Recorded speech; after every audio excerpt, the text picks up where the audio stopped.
নমস্কার, দেখছেন ঘাটাল নিউজ, সাথে রয়েছি আমি সুমনা। বিভিন্ন দুর্নীতির অভিযোগে এসএফআইয়ের ঘাটাল কলেজ অভিযান ঘিরে তুমুল উত্তেজনা শুরু হয়।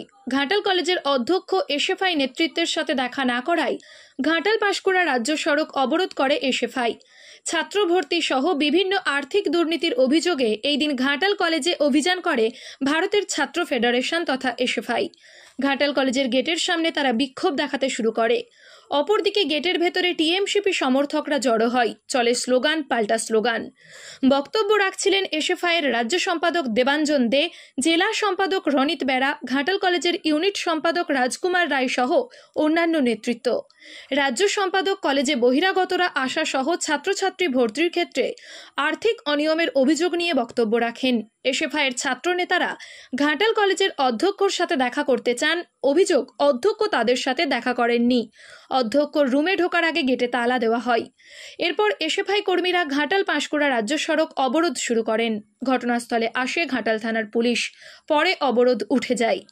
উল্লেখ্য, কয়েকদিন আগে অরাজনৈতিক ব্যানারে ঘাটাল কলেজের ছাত্রছাত্রীদের একাংশ কলেজ অধ্যক্ষ ও গভর্নিং বডির কয়েকজন সদস্যকে বাইরে থেকে তালা বন্ধ করে দিয়ে বিক্ষোভ দেখায়। অন্যান্য কলেজের তুলনায় ছাত্রছাত্রীদের ভর্তি ফি কেন বেশি নেওয়া হবে এবং কলেজে নিয়মিত ক্লাস করার দাবিতে বিক্ষোভ দেখিয়েছিলেন কলেজ ছাত্রছাত্রীদের একাংশ। পরে পিংলার বিধায়ক, পশ্চিম মেদিনীপুর জেলা পরিষদের সহ সভাধিপতি সহ উল্লেখ্য, কয়েকদিন আগে অরাজনৈতিক ব্যানারে ঘাটাল কলেজের ছাত্রছাত্রীদের একাংশ কলেজ অধ্যক্ষ ও গভর্নিং বডির কয়েকজন সদস্যকে বাইরে থেকে তালা বন্ধ করে বিক্ষোভ দেখায়। অন্যান্য কলেজের তুলনায় ছাত্রছাত্রীদের ভর্তি ফি কেন বেশি নেওয়া হবে এবং কলেজে নিয়মিত ক্লাস করার দাবিতে বিক্ষোভ দেখিয়েছিলেন কলেজ ছাত্রছাত্রীদের একাংশ। পরে পিংলার বিধায়ক, পশ্চিম মেদিনীপুর জেলা পরিষদের সহ সভাধিপতি তথা তৃণমূল কংগ্রেসের ঘাটাল সাংগঠনিক জেলার সভাপতি অজিত মাইতির হস্তক্ষেপে সবকিছু মিটমাট হয়।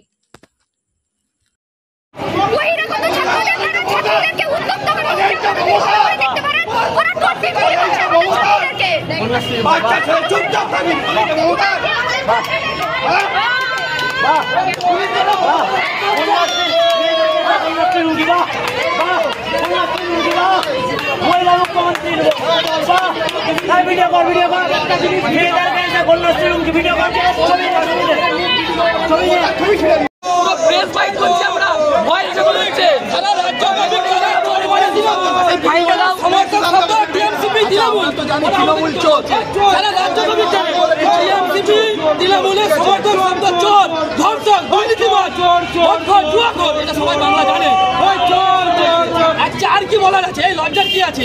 এক একটা ছেলের বাপ পালে পশ্চিমবঙ্গ রাজ্যের সম্পাদক করলেন দেবাঞ্জন দে।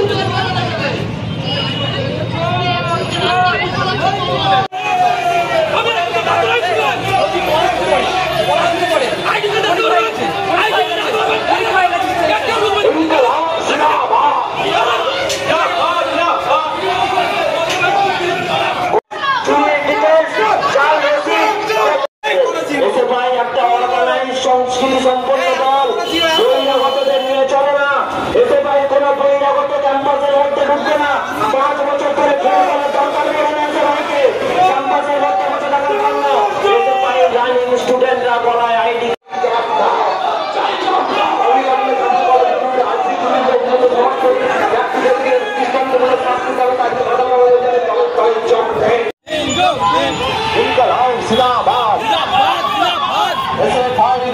দরকার নেই, বসে যাও, বসে যাও। দল পাল্টে দিয়েছে, নিজের প্রকৃত রং দেখিয়ে দিয়েছে। এই সমস্ত চোরদের বিরুদ্ধে আন্দোলন চলে। দল পাল্টে দিয়েছে, নিজের প্রকৃত রং দেখিয়ে দিয়েছে। এই সমস্ত চোরদের বিরুদ্ধে আন্দোলন চলে।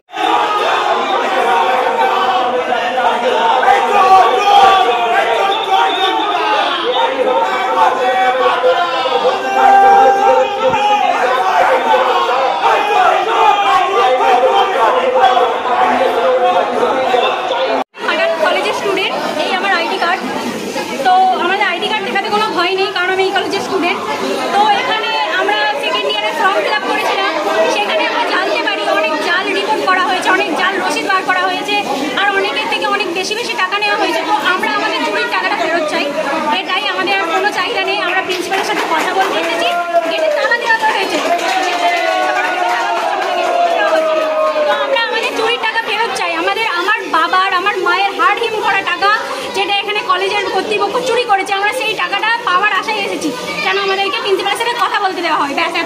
তোমার নাম? আমার নাম সুমনা সাহা। হ্যাঁ, আমাদেরকে তিনজনের সাথে কথা বলতে দেওয়া হচ্ছে না, আমাদের গেটে তালা দেওয়া আছে। তৃণমূলের অপরাধীদের সিন্ডিকেট অপরাধ চক্র চলছে। ঘাটাল কলেজ তার বাইরে না, ঘাটাল কলেজেও একই রকমভাবে অপরাধ চক্র পরিচালনা হচ্ছে তৃণমূলের মাতব্বরদের। প্রিন্সিপাল 1.5 লক্ষ টাকা দিয়ে একটা ঘর চুনকাম করেছে। একটা ইটুকুনি ক্লাস ঘর এটা চুনকাম করতে 2 লক্ষ টাকা লাগে। প্রিন্সিপাল নিয়মিত এই ইউনিয়নের মাতব্বরদের কাছ থেকে কমিশন পাচ্ছে। সব বহিরাগত, সব কটা মনোজিৎ ক্যাম্পাসের গেটে দাঁড়িয়ে ক্যাম্পাসের ছাত্রীদেরকে বাইরের বহিরাগত গুন্ডারা তারা ক্যাম্পাসের ভেতরে দাঁড়িয়ে থেকে ধর্ষণ করবার হুমকি দিচ্ছে। একটু আগের ঘটনা, এরা সব মনোজিৎ। এই মনোজিৎদেরকে ক্যাম্পাস থেকে তাড়াতে হবে। এই চোর, চিটিংবাজ, লুটেরা, ধর্ষক, খুনি এরা ক্যাম্পাসটাকে দখলে রেখে দিয়েছে ঘাটাল কলেজে। প্রিন্সিপাল এদেরকে মদত দিচ্ছে দিনের পর দিন। ভয় হোক, প্রাণের ভয় হোক, চাকরি হারানোর ভয় হোক, বা ইচ্ছাকৃতভাবে হোক, কমিশনের লোভে হোক, যে কোনো কারণেই প্রিন্সিপাল মদত দিচ্ছে। আজকে ছাত্রীরা তাদের টাকা ফেরত চাইতে এসছে। চাল রসিদ দিয়ে দিনের পর দিন লাখ লাখ টাকা তুলেছে এইসব তৃণমূলের মাতব্বর। আজকে সমস্ত ছাত্রীরা এসছে সেই টাকা ফেরত চাইতে। টাকা ফেরত নিয়ে তারা কি স্লোগান? টিএমসিপির কি স্লোগানটা আছে? কি টিএমসিপির একটাই স্লোগান যে আমরা সবাই চোর। টিএমসিপি গলায় প্ল্যাকার্ড ঝুলিয়ে বসে থাকুক যে আমরা সবাই চোর, আমরা সবাই মনোজিৎ, ওটাই ওদের স্লোগান হতে পারে।